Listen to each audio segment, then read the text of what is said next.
Napadaan ako sa isang warehouse sale at nakita ko sandamakmak na sapatos na nakalatag dito. Mga branded at talaga namang mga original. Guys, nandito ako sa warehouse sale ng The Playground dito sa Libis, Quezon City sa may Eastwood. Alas 10 sila nagbubukas hanggang alas 8 ng gabi.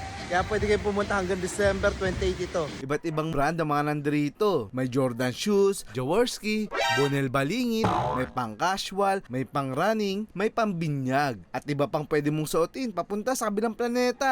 May panlalaki at pambabae. At meron din mga pambata.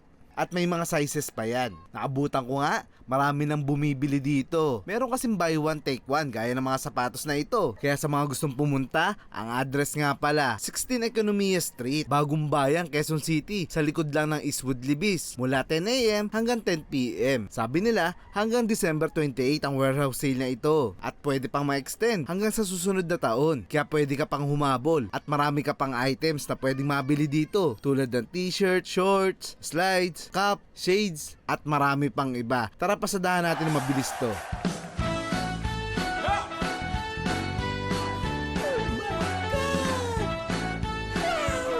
Bigotillo Brothers. Ay, sana all. Wow Ken naman! mga kangi, Wow. Ken